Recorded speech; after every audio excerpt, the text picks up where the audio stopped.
Good morning students, how are you? कैसे हो आप लोग? उम्मीद करता हूँ आप लोग अच्छे होंगे, घर पे होंगे, आप लोग स्वस्थ होंगे। सो आज का हमारा जो टॉपिक है बेटा गैसियस स्टेट, हम लोग स्टार्ट करने जा रहे हैं कि गैसियस स्टेट क्या होती है, गैस क्या होती हैं, किस प्रकार से उनकी कैरेक्टरिस्टिक्स होती हैं, ठीक है, कैसे वो वर्क करती है, कैसे लॉज को फॉलो करती है, सब बातें हम लोग डिस्कस करेंगे।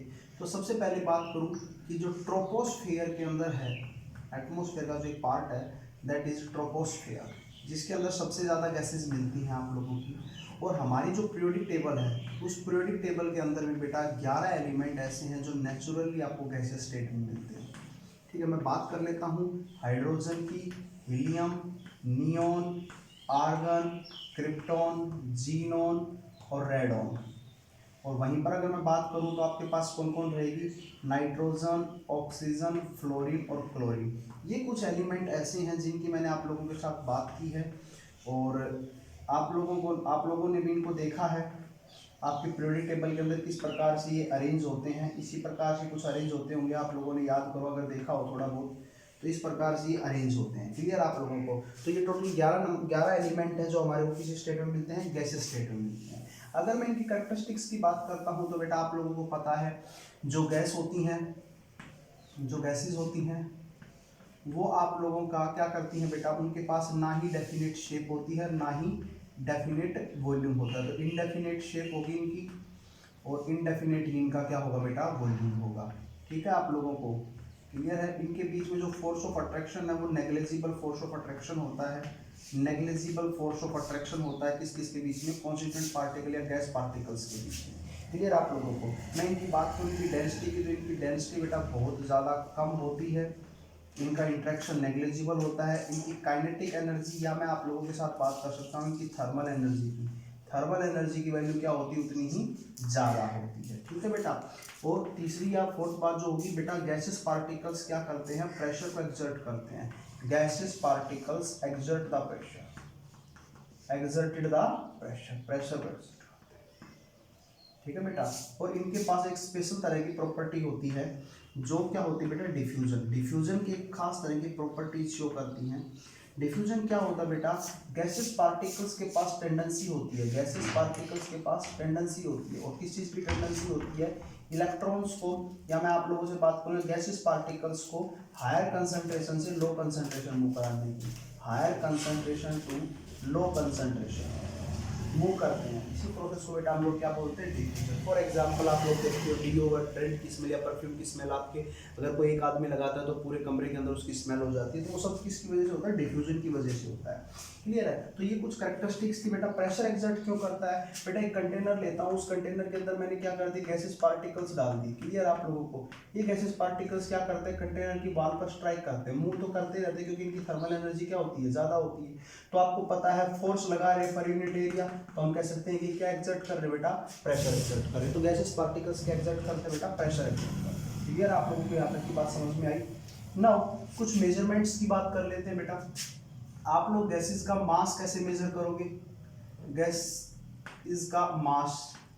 तो बेटा आप लोग अगर किसी भी चीज को खरीदते हो या लेते हो तो मास की टर्म में या वॉल्यूम की टर्म में खरीदते हो, लेकिन अगर मैं मास की बात करूं तो गैसेस के मास को बेटा हम लोग ग्राम, किलोग्राम, है ना बेटा, मोल्स, या मैं आप लोगों को मोल फ्रैक्शन की बात भी कर सकता हूँ। इन टर्म्स के अंदर हम लोग उसका मेजर करते हैं बेटा। मोल्स क्या होते हैं, व्हाट इज मोल्स? मोल्स क्या होता है बेटा, given mass upon molar mass, given mass upon molar mass.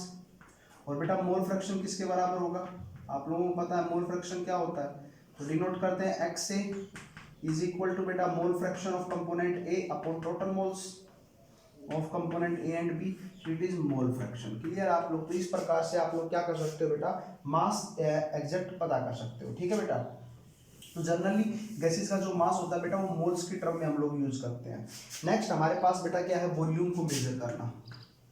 Volume, gases का वॉल्यूम कैसे में मेजर करेंगे, तो गैसेस का वॉल्यूम बेटा लीटर के अंदर हम लोग, सेंटीमीटर क्यूब के अंदर, ml के अंदर और डेसीमीटर क्यूब के अंदर हम लोग इजीली मेजर कर सकते हैं। क्लियर आप लोगों को मैं बता देता हूँ, 1 litre is equal to 10⁻³ centimetre cube, या मैं कह सकता हूँ 10⁻³ क्या बोलेंगे इसको, ml, या इसको बोलते हैं 1000 ml, ये भी तो बोल सकते हैं, बोलो।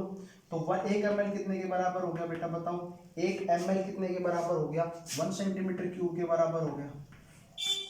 बोलो बेटा क्लियर, आप लोगों को समझ में आया? और 1 मीटर क्यूब कितने के बराबर होता है? 3 डेसीमीटर क्यूब के बराबर। क्लियर है? तो ये कुछ रिलेशन है जो आप लोगों को ध्यान रखने हैं, कन्वर्जन में आप लोगों की हेल्प करेंगे। तो ये वॉल्यूम की बात है। वॉल्यूम, दूसरा इंपॉर्टेंट बात है, गैस का वॉल्यूम इंडेफिनिट होता है। Why I am saying indefinite? अगर मान लो कोई गैस है बेटा, वो कोनिकल कोई फ्लास्क है, उसके अंदर भरा हुआ है, तो उसका वॉल्यूम क्या होगा बेटा? आपको पता है वॉल्यूम कितना होगा? 1/3 पाई आर स्क्वायर एच। अगर कोई गैस है वो अपनी सिलिंड्रिकल कंटेनर के अंदर भरी हुई है, तो उसका वॉल्यूम कितना होगा बेटा? पाई आर स्क्वायर एच। अगर मेरे पास कोई स्फेरिकल शेप के अंदर कोई गैस भरी हुई है, तो उसका वॉल्यूम कितना होगा बेटा? 4/3 पाई आर स्क्वायर आर क्यूब। बोलो यही होगा। अगर मेरे पास कोई गैस है ना, वो हेमिस्फीयर के अंदर भरी हुई है, तो उसका वॉल्यूम कितना हो जाएगा? 2/3 पाई आर क्यूब। तो आप लोग जिस कंटेनर के अंदर गैस को डाल रहे हो, उस गैस का वॉल्यूम भी उतना ही होता जा रहा है। तो हम कह सकते हैं गैस का जो वॉल्यूम होता है वो इंडेफिनिट होता है। क्लियर आप लोगों को? तो यहाँ तक कि आप लोगों को बातें समझ में आई होंगी, उम्मीद करता हूँ। ठीक है, नेक्स्ट आप लोग आगे देखते हैं बेटा मेजरमेंट ऑफ प्रेशर। तो मेजरमेंट ऑफ प्रेशर की आप लोग बात करते हैं, कैसे करते हैं जरा देख लीजिए। मेजरमेंट ऑफ प्रेशर, तो प्रेशर कैसे करेंगे बेटा? प्रेशर को हम लोग जनरली एटमॉस्फेयर के अंदर, बार के अंदर, पास्कल के अंदर, इन ये कुछ यूनिट्स हैं जिनके अंदर हम लोग प्रेशर को मेजर करते हैं, गैसेस के प्रेशर को। मैं इनके बीच में आपको रिलेशन भी बता सकता हूँ। ठीक है, सबसे पहले एक इंस्ट्रूमेंट यूज किया जाता है गैस के प्रेशर को मेजर करने के लिए, दैट इज बैरोमीटर। क्या बोलते हैं? बैरोमीटर। बैरोमीटर मेनली बेटा दो प्रकार के होते हैं, एक ओपन लिंब बैरोमीटर होता है, एक close limb. Open limb barometer और दूसरा होता है close limb barometer. Close limb barometer. Clear है? तो ओपन लिंब क्या होता है और क्लोज लिंब क्या होता है बेटा? इस प्रकार से मेरे पास कुछ एक इंस्ट्रूमेंट होता है, ठीक है, यहाँ पे इसके यहाँ पर वोल लगा होता है जो गैस को रोकता है या बंद करता है, और ये इस प्रकार से कुछ एक इंस्ट्रूमेंट बना होता है जिसके अंदर बेटा मर्क्यूरी फिलअप होती है। मर्क्यूरी फिलअप होती है। अगर ये ऊपर से खुला है तो बेटा हम इसको ओपन लिंब बोलते हैं, और अगर ये ऊपर से क्लोज है तो हम बेटा इसको क्या बोलते हैं? क्लोज लिंब बोलते हैं। क्लियर आप लोगों को? अब मान लो मैं कोई गैस इसके अंदर यहाँ पर डाल रहा हूँ, कोई गैस यहाँ से आ रही है, तो गैस क्या करेगी? मर्क्यूरी के पार्टिकल्स के ऊपर क्या करेगी? प्रेशर एक्सर्ट करेगी, और प्रेशर एक्सर्ट करने से मर्क्यूरी का लेवल यहाँ से कम होकर इस साइड क्या हो जाएगा बेटा बताओ? इंक्रीज हो जाएगा। तो यहाँ था और यहाँ तक पहुँच गया, तो कितनी हाइट तक चढ़ा? वो हाइट हम मेजर कर लेंगे। बोलो भाई कितनी हाइट तक चढ़ा? तो हाइट हम लोगों ने मेजर कर ली। अब हाइट हम लोगों ने मेजर कर ली है, तो आपको पता है यहाँ पर इसका जो ये आपने लिया है, इसका हमारे पास क्रॉस सेक्शन एरिया कितना है इस बैरोमीटर का? ये मान लेता हूँ। क्रॉस सेक्शन एरिया में कितना मान लेता हूँ? दिखाई दे रहा आप लोगों को? एक मिनट रुकना बेटा। क्रॉस सेक्शन एरिया आप लोगों को दिखाई नहीं दे रहा, रुकिए। क्रॉस सेक्शन एरिया देख लेते बेटा इसका। तो हम लोग क्रॉस सेक्शन एरिया को कितना मानते हैं? Cross section area of barometer कितना है बेटा? ए है। और इसमें बैरोमीटर में मर्क्यूरी कितनी हाइट तक राइज हुई है बेटा? एच हाइट तक। तो एरिया इसका इतना है, एच हाइट तक इसमें चढ़ा है, तो इसका वॉल्यूम कितना हो जाएगा बेटा बताओ? एरिया इंटू हाइट इसका वॉल्यूम हो जाएगा। अगर मैं बात करूं डेंसिटी की, तो जो मर्क्यूरी है इसकी डेंसिटी कितनी है बेटा? आप लोगों को पता है कितनी होती है बेटा डेंसिटी? Mass by volume. तो वॉल्यूम को मैं पुट करूं तो डेंसिटी को बेटा हम रो से डिनोट करते हैं। Rho is equal to mass, volume की जगह क्या लिख लूं? Area into height. तो मास कितना आ जाएगा बेटा बताओ? एरिया इंटू हाइट इंटू में रो के बराबर आ जाएगा। बोलो मास आ गया। अब आप लोगों को पता है प्रेशर किसके बराबर? आप लोग प्रेशर निकाल रहे हैं, गैस ने कितना प्रेशर लगाया, तो प्रेशर कितना हो जाएगा बेटा बताओ? Force per unit area. Force क्या होता है? मास इनटू एक्सेलरेशन, लेकिन ड्यू टू ग्रेविटी एक्सेलरेशन को हम क्या लिखेंगे? mg। F is equal to किसके बराबर होता है? mg। mg अपॉन में किसके बराबर बेटा? एरिया। मास की वैल्यू आप निकाल ही चुके हो, तो p इज इक्वल टू किसके बराबर? एरिया हाइट इनटू में रो गुणा में g अपॉन में एरिया। एरिया से एरिया क्या हो जाएगा? कैंसिल। तो हमारा प्रेशर जो किसके बराबर आया बेटा? किसके बराबर आया? h रो g। यार h जो है वो कितनी हाइट तक मर्क्यूरी राइज हुई थी वो है।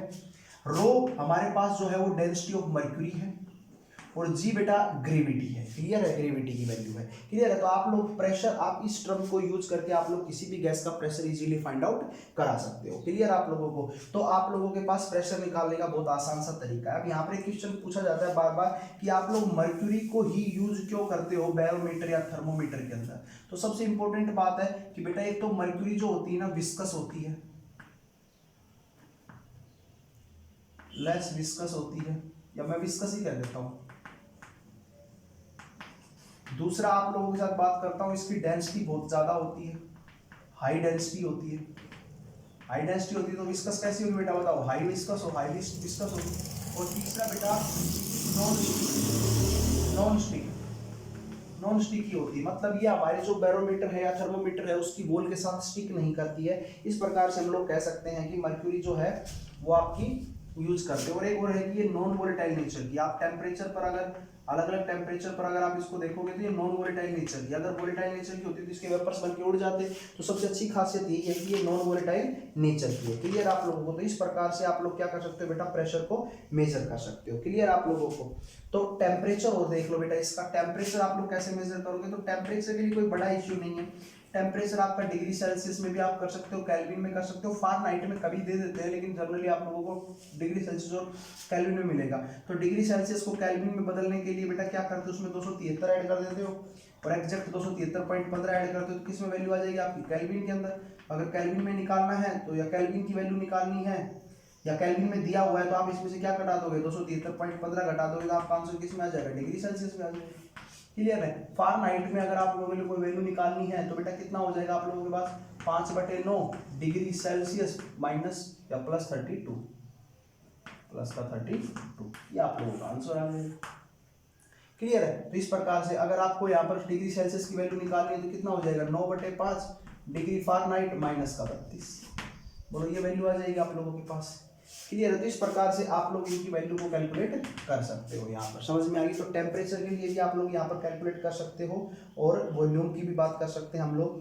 तो इस प्रकार से आप लोगों के पास ये चीजें हुई कि हम किसी भी गैस के लिए कौन कौन सी कैरेक्टरिस्टिक्स और कौन कौन सी टर्म्स का यूज करते हैं उनके मेजरमेंट के लिए। तो कल की क्लास के अंदर हम या नेक्स्ट क्लास के अंदर हम लॉज की बात करेंगे कि लॉज कैसे होते हैं, बोयल्स लॉ क्या होता है, चार्ल्स लॉ क्या होता है, एवोगाड्रोस लॉ क्या होता है, इन सब की बात करेंगे। सो आज की क्लास के लिए इतना ही। किसी भी बच्चे को कोई प्रॉब्लम होती है सो प्लीज़ आप मेरे को कमेंट कीजिए, कमेंट बॉक्स के अंदर मैं आपका रिप्लाई करूंगा और वीडियो को लाइक और सब्सक्राइब कीजिए। Okay, thank you, have a nice day.